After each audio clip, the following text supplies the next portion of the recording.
Yo tout le monde! Hello hello! Bienvenue dans cette toute nouvelle Strong vidéo et aujourd'hui nous sommes dans un lieu exceptionnel, nous sommes au Fitness Park Alésia à Paris, à Montparnasse dans le 14e. Ils nous accueillent très gentiment pour vous tourner une vidéo d'exception avec une invitée d'exception, une meuf hyper strong, hyper badass qui n'est autre que Noémie Alabert. Le thème de la vidéo d'aujourd'hui, ça va être de vous partager ces tips de championne pour devenir des grosses machines sur le squat. Que vous soyez débutant, débutante, intermédiaire ou confirmé, cette vidéo est pour vous.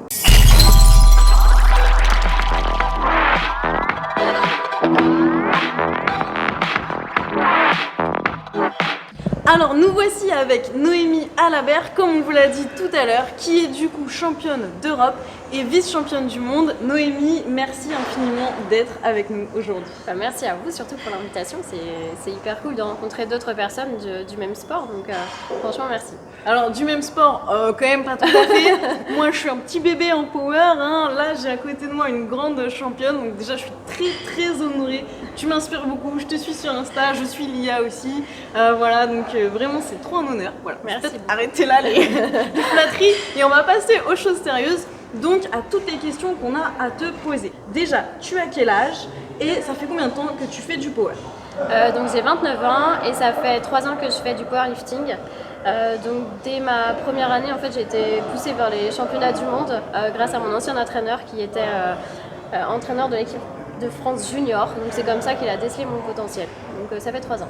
Ok, donc 3 ans en power et directement championne, quoi. Donc ça c'est quand même assez ouf, vraiment. Et t'as commencé du coup en moins de 47 kilos et puis t'es passé ensuite en moins de 52. Ouais, ça venait de plus en plus dur en fait à faire le poids en compétition. Et en fait j'ai fait tellement de régime pour être au poids que après les compétitions je mangeais n'importe quoi. Et du coup j'ai repris 4-5 kilos hyper facilement et j'arrivais plus à descendre. Donc c'est pour être plus à l'aise dans ta vie, dans ton assiette, dans ta santé en fait, que vous avez décidé de monter de catégorie. Ouais c'est ça, en fait j'avais aussi plus de vie sociale. À chaque fois qu'on me demandait de sortir, je disais non je peux pas manger. Donc c'était un peu compliqué, même à côté du powerlifting, d'avoir le mental pour continuer à s'entraîner tout en étant en régime assez strict. Tu mangeais combien de calories par jour? Pour être au poids, franchement j'étais à 700-800 je pense. Ah oui, ok, effectivement. Ok, Ouais, t'es non. petite, tu fais 1 m combien?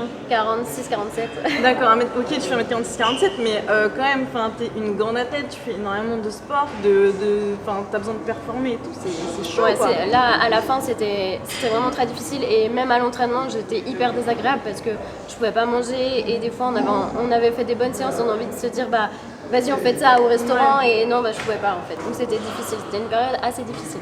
Et donc pendant combien de temps comme ça t'as été en moins de 47? Alors au début c'était facile d'être à 47 kilos parce que j'étais assez fine de nature et on va dire j'étais moins musclée, donc du coup c'était plus facile d'être au poids. En fait en faisant du powerlifting j'ai pris pas mal de muscles et aussi du coup je mangeais un peu plus parce que je m'entraînais plus, donc j'ai pris du poids et donc au début j'arrivais à perdre le poids pour être en moins de 47 et depuis le mois de juin à peu près, depuis mes championnats du monde, j'arrive plus à être à 47 kg. Et là t'es bien en moins de 52? Ouais là je suis bien. Ouais, Je suis bien. T'es bien. Calé, tu peux manger, tu peux performer. Ouais voilà, c'est beaucoup mieux. Et du coup qui est ton coach à l'heure actuelle? Alors c'est Panayotis Starinitis, donc c'est The Panache sur Instagram. C'est un athlète aussi international en moins de 66 kg. Donc il coach aussi d'autres athlètes. Voilà, c'est un super coach. Si des fois vous voulez vous faire coacher par quelqu'un de professionnel, vous pouvez y aller. On lui fait un gros big up. Moi The Panache, si tu passes par là, j'adore ce que tu fais. Je te suis, t'es solide, on adore. Continue comme ça. Alors du coup, évidemment, comme tu es une compétitrice un peu élite, même carrément élite, comment tu fais pour concilier du coup le sport et ta vie perso, ton travail, etc. Qu'est-ce que tu fais comme travail? Parce que j'imagine que tu dois t'entraîner souvent. Déjà, je m'entraîne tous les jours, sauf le dimanche. J'ai un travail à côté, donc je m'entraîne après mon travail. Donc c'est pas mon métier, la force athlétique, c'est pas mon métier, c'est pas un sport olympique. Donc pour l'instant, on ne peut pas y vivre. On a des subventions, on a des aides, mais voilà, c'est un plus. On ne peut pas vivre de la force athlétique. Enfin, moi, je ne vis pas de la force athlétique. Pour l'instant, je suis chargée de projet dans une agence de com. Je vais arrêter ce métier-là fin mai. pour trouver un autre métier parce que ça fait 10 ans que je fais la même chose, j'en avais un petit peu marre. Et ça devenait compliqué en fait de demander des jours de congé à mon dirigeant pour pouvoir aller en compétition. Enfin, je m'absentais trop à son goût pour pouvoir aller en compétition, donc voilà, j'ai décidé d'arrêter, de me consacrer à mon sport jusqu'au championnat du monde et après trouver un autre travail qui me conviendra mieux. Il y a une question un peu délicate au niveau du dopage du coup en compétition, comment ça se passe? Est-ce que toi on t'a déjà dit ouais t'es dopé? Parce que souvent en fait même nous en salle on arrive à nous le dire alors que bon on n'a pas des niveaux aussi exceptionnels tu vois. Est-ce que toi on t'a déjà fait ces remarques là? Est-ce que t'as déjà eu des contrôles? Alors des contrôles ouais j'en ai déjà eu même à mon travail. En fait, pendant 6 mois, j'ai été sur liste ADAMS. Donc, c'est une liste surveillée d'athlètes de haut niveau. Donc, on est 20 dans le monde à être surveillés. Et donc, c'est-à-dire que tu dois marquer sur une application tous tes déplacements. Donc, de août jusqu'à janvier, j'ai dû marquer où j'étais, où je dormais. Et ils sont venus à mon travail, donc ils m'ont contrôlé à mon travail directement. Et après, à toutes les compétitions internationales, en général, tu es contrôlé. Surtout les premiers sont contrôlés, donc j'ai eu plein de contrôles et moi j'ai aucun problème là-dessus. Donc voilà, moi, j'ai été contrôlée plein de fois. Mais du coup c'est quand même assez intrusif, enfin, je savais pas du tout qu'on devait rentrer en fait tous les endroits où on va et tout ça. C'est assez contraignant d'ailleurs parce que en fait si tu le marques pas tu peux avoir des no-shows, on appelle ça, et au bout de 3 no-shows tu peux avoir je crois 4 ans de suspension, 2 ou 4 ans de suspension. C'est sévère quoi. Ouais. Et du coup tous ces contrôles là de dopage, est-ce que c'est spécifique en fait à ta fédération parce qu'il existe plusieurs fédérations de force?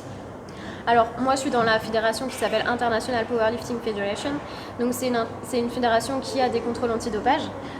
Toutes les fédérations ne font pas des contrôles antidopage, mais cette fédération-là est reconnue par le ministère des Sports, donc il y a des contrôles antidopage. Alors nous sur la Strongman Factory, notre message il est en fait de convaincre des meufs là d'être hyper stock, de se mettre à faire de la vraie muscu et éventuellement de leur donner un peu notre passion du power. Alors du coup, quelle serait toi ta définition du power et qu'est-ce que tu pourrais dire aux meufs qui ont peur de se mettre à la muscu pour de vrai? Tu vois ce que je veux dire? Alors déjà c'est un super concept parce que c'est vrai que quand on rencontre des filles en salle de musculation, elles veulent pas faire de powerlifting parce qu'elles ont peur de ressembler à un homme. Donc déjà, c'est pas parce qu'on fait du powerlifting qu'on va ressembler à un homme. Faudrait vraiment pousser des charges très lourdes pendant très longtemps pour voilà, avoir un physique qui ne lui plaît pas. Et les conseils que je pourrais donner, c'est de se lancer.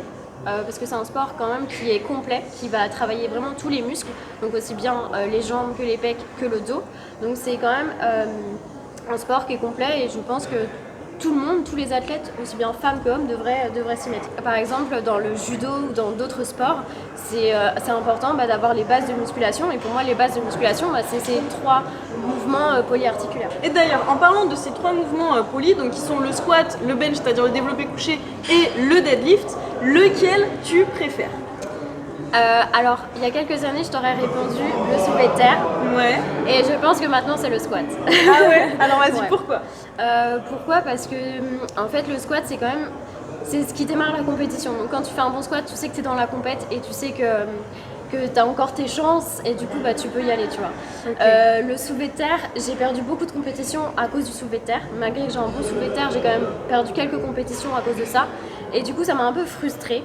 Et donc, du coup, je préfère le squat. Okay, d'accord. En fait, t'as une petite rancœur envers le terre, quoi. Voilà. Et du coup, quelles sont tes barres? Alors, je connais ta barre au squat. Enfin, je sais que tu fais 3 fois ton poids de corps au squat. Ouais, presque. Presque? Ah, pas tout à fait. Non, je crois que ça doit être 155 ou 154. Ouais, bon, voilà. Tranquille, on va pas pinailler pour 300 grammes. Hein. Et alors, au terre et au bench, du coup? Alors, en moins de 52, donc c'est 152,5 au squat. Au bench, c'est 82,5. Et au terre, c'est 180. Solide. C'est solide sur ses appuis. Alors, au niveau du matos, tu as le cinglet. C'est cinglet ou singlet? Singlet. Singlet, ok, Cinglet. d'accord. Cinglet, je suis pas l'américaine. Ok, donc un singlet, c'est ça? Alors, un singlet, donc, c'est un petit peu comme la tenue des lutteurs. Ouais. C'est une tenue qui est obligatoire. Donc, on est obligé d'avoir un singlet en compétition. Donc, c'est pas très sexy, ouais, les filles. Mais on n'est pas là pour être sexy, on est là pour casser des grosses barres en fait. Alors, est-ce que du coup les singlets ont un intérêt pour performer? Est-ce qu'ils vont plus te gainer? Est-ce qu'ils vont t'aider? Ou c'est juste la tenue comme comment ça s'appelle, le kimono ou quoi? Alors la combinaison, moi elle m'aide pas. Ouais. Après, plus on prend serré, plus ça va nous serrer et plus ça va nous maintenir. Et pour choper le rebond, c'est un peu plus facile au squat. Mais moi, honnêtement, ça m'aide pas énormément. Enfin, je pense que c'est juste. C'est une tenue conventionnelle, quoi. Ouais. Ok. Donc ça c'est le singlet. Après, par exemple pour le squat, t'as les genouillères. Ouais, donc j'ai les genouillères. D'ailleurs, celles-ci, elles sont vraiment très très bien. Je vous conseille dès le début d'acheter des SBD. Ouais. Je dis pas ça parce que je suis sponsorisée SBD, mais j'en ai testé d'autres et franchement, celles-ci, elles sont top. Donc si vous pouvez investir dès le début dans du SBD, bah faites-le parce que vous ne le regretterez pas. Moi, c'est taille S parce qu'on me demande souvent ma taille. C'est taille S, donc je conseille au début de ne pas prendre une taille trop petite, de s'habituer sur une taille peut-être un peu plus large et une fois qu'on a commencé à avoir son squat, et ben on réduit un petit peu la taille de sa genouillère. Alors pourquoi du coup il faut commencer par avoir un truc un petit peu grand et après un petit peu plus petit? Parce que déjà c'est difficile à mettre, donc j'ai vu certaines personnes qui ont pris du XS dès le début et elles mettaient 10 minutes avant leur séance à mettre leur genouillère et du coup à la fin elles mettaient plus leur genouillère parce qu'elles disaient c'est trop long, ça me fatigue, j'ai plus envie. Donc prenez une taille un peu au-dessus, habituez-vous et après vous diminuez. Ok, d'accord. Et du coup ça aide sur le squat, ça aide pour le rebond? Oui, du coup ça, déjà ça protège les genoux. Alors ça évite pas les blessures mais ça protège le genou. D'accord. Et ça permet aussi d'avoir le rebond au squat. Ouais, ok, d'accord. Moi je le sens aussi sur mes squats. Ouais, c'est vrai. Après, les chaussettes, ça c'est pour le deadlift. Alors il y a les grandes chaussettes. Ouais. Donc ça effectivement c'est pour le soulevé de terre, donc ça c'est obligatoire. Vous ne pouvez pas faire un soulevé de terre en compétition si vous n'avez pas des grandes chaussettes. Donc là c'est du SBD mais on peut mettre vraiment n'importe quelle chaussette. Si vous avez des chaussettes rigolotes, vous pouvez les mettre. D'accord. Donc ça c'est pour le soulevé de terre, mais il y a aussi des petites chaussettes. Là je les ai au pied donc je pourrais pas vous montrer. Ok. Des petites chaussettes qui sont obligatoires aussi pour le squat et le développé couché. Pardon. Après, on a la ceinture. Alors la ceinture, hyper important pour moi. Pour moi, quand on commence le powerlifting, c'est ce qu'on devrait s'acheter en premier. Après, c'est mon avis personnel, chacun peut dire autre chose. Mais pour moi, c'est hyper important. Et si vous avez un peu d'argent, prenez une SBD dès le début parce que les autres ceintures sont bien, mais vous allez très vite en fait sentir la différence entre une SBD et une autre ceinture. Et je pense que c'est vraiment... Moi, ça fait 3 ans que je l'ai et elle est encore nickel. Donc franchement... Après, on a les bandes pour le bench. Alors moi, je les mets aussi au squat. Ok. Alors il y a plusieurs tailles, moi c'est des médiums, mais il y en a aussi des courtes et des beaucoup plus longues. Donc là, c'est vraiment comme vous le sentez. Il y a aussi plusieurs types, rigides ou durs. Donc pareil, c'est comme vous le voulez. D'accord. Et moi, au squat, je pourrais plus m'en passer maintenant. Ouais. Ça me permet déjà de maintenir mes poignets et au bench, pareil. Ok, ensuite, tu as un protège-dents. Oui, alors ça fait pas très longtemps que je l'utilise. Ouais. Si vous voulez, on mettra le lien dans la description. On mettra le lien dans la description, ne vous inquiétez pas. Pouce bleu.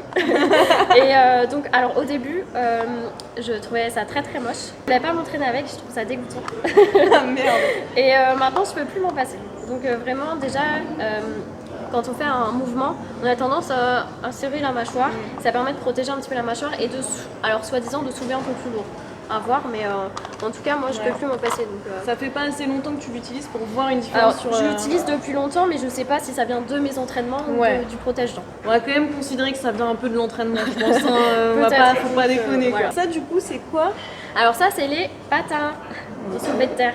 Je les utilise au bench aussi. C'est un patin en fait qui n'a pas de semelle pour être au plus près du sol. Ça c'est des patins que j'ai eu sur Amazon, mais vous pouvez très bien mettre des Converse ou il y a des sabots aussi, il y a plein de monde qui utilise des sabots, donc voilà, là c'est pour... D'accord, ça c'est vraiment libre à la liberté de chacun. Ça passe en compétition internationale, donc du coup ça passe partout. Alors dernier outil indispensable ou pas, la chaussure de power. Ouais, indispensable. Indispensable. Alors moi j'ai les Romaleos, alors c'est les 2, j'avais essayé les 3 et j'ai pas du tout aimé. Lorsque vous commencez le squat, il est très très important d'avoir une semelle dure. Ne pas squatter avec des running, des semelles qui ne sont pas dures. Donc il faut absolument avoir une semelle dure. Bon, je pense qu'on a fait le point sur l'équipement, sur ton parcours, je pense que tu as transmis déjà beaucoup de choses. Et maintenant, j'aimerais bien qu'on passe vraiment à la question en fait, de tes tips de championne. et que tu nous livres toutes tes astuces, ou peut-être pas toutes quand même, enfin on veut pas que les gens te détrônent, mais que tu nous expliques comment faire un magnifique squat. Ok.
Alors Noémie, est-ce que maintenant tu peux nous expliquer comment tu squattes, nous donner toutes tes astuces de championne sur ton squat, vraiment nous détailler ton setup, comment tu te sens sous ta barre, quels sont les mouvements que tu fais, etc. etc. Je te laisse le faire. Alors moi quand je démarre au squat, déjà je mets mes bandes de poignets. Plus les charges sont lourdes, plus je vais mettre ma musique, donc je mets mon casque en général. Je me visualise dans ma tête ma barre en la réussissant, donc dans ma tête je vois le positif. Je place mes mains sur la barre, donc un peu plus large que les épaules. Après je me positionne en regardant en bas et il faut que mes pieds également soient alignés au niveau du placement de la barre.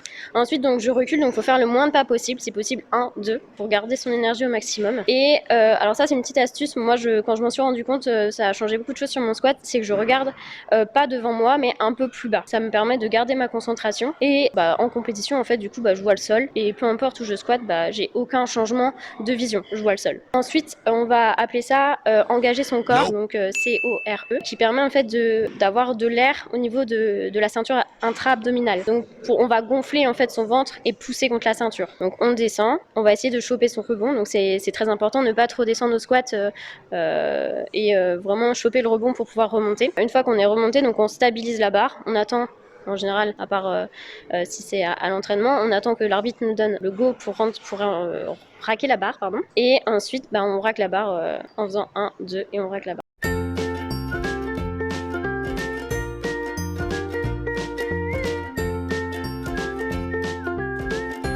Alors maintenant, j'aimerais que tu nous en dises un peu plus sur toi, sur ton mindset de championne et puis sur comment tu vis tes entraînements. Donc première question, est-ce que tu progresses toujours? Est-ce que tu es une énorme machine et chaque semaine, chaque jour, tu gagnes 50 kilos? Non, je rigole. Sur mon poids de corps. Ou est-ce qu'il y a des phases un peu plus down? Là, je suis dans une grosse phase assez difficile. J'ai pas une grosse progression. Je suis partie 2 semaines en vacances où j'ai coupé complètement parce que j'avais envie de couper. Des fois ça fait vraiment du bien de se retrouver, se dire il n'y a pas que la force, forcément on est humain et des fois on a envie d'arrêter, des fois on en a marre et ce qui fait ma force c'est que justement j'ai jamais arrêté. Je me dis que la force athlétique c'est pas mon travail, mais je me dis il faut y aller, c'est comme un travail, c'est une routine, tu dois y aller de 18h à 20h ou de 9h à 10h ou à 11h, peu importe. Tu te laisses pas le choix quoi. Voilà, c'est un travail, tu vas, tu fais une séance de merde, tu fais une séance de merde, mais au moins t'es pas resté sur ton canapé à rien faire, donc tu vas. Pour moi c'est hyper important, c'est un critère hyper important. Okay. Ensuite, on montre pas tout sur les réseaux sociaux, forcément il y a des séances où on n'y arrive pas. Enfin moi par exemple il y a 2 semaines j'ai mis une barre au soulevé de terre à 120 kg, j'ai pas réussi, elle est restée bloquée au sol, alors que j'ai un max à 180.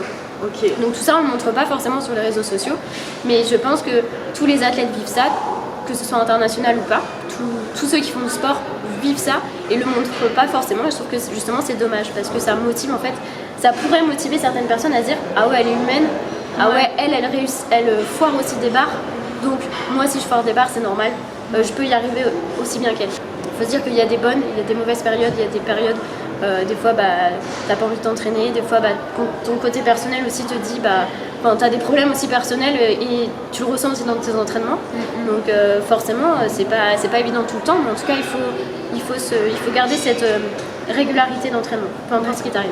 Donc en gros, faut avoir un strong mindset quoi. Faut être solide dans sa tête, faut jamais se laisser aller, mais savoir que on est humain et que voilà, c'est normal quoi. C'est ça, vaut mieux toujours faire une séance de merde qu'aucune séance. Ça c'est ma philosophie. Donc faut y aller, peu importe ce qui se passe. Faites une séance de merde plutôt qu'aucune séance.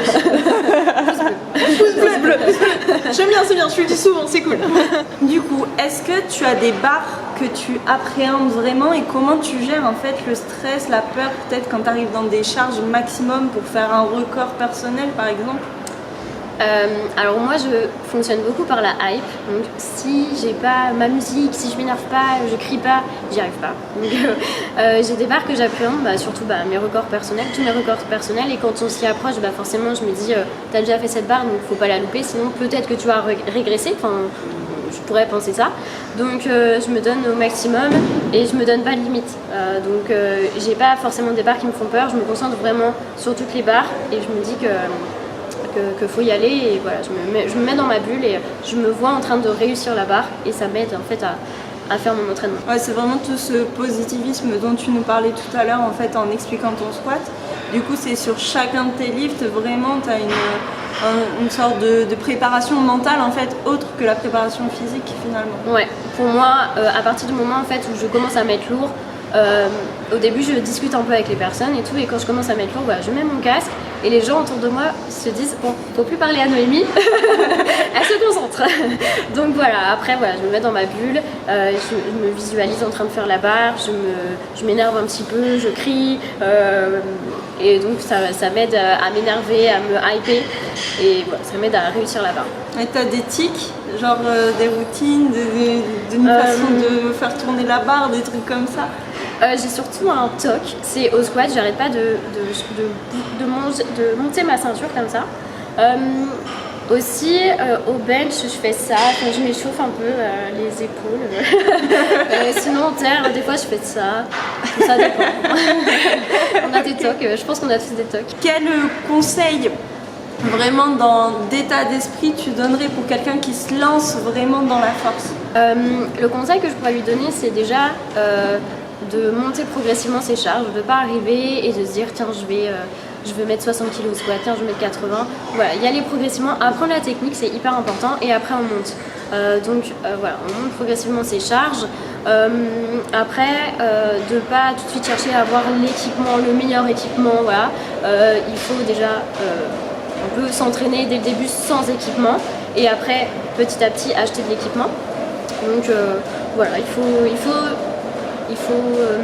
se lancer, mettre son ego de côté et prendre plaisir à ce qu'on fait, à ce qu'on veut faire. C'est un sport individuel, donc c'est le dépassement de soi, donc on se dépasse avant de dépasser les autres. Boum, on va être solide.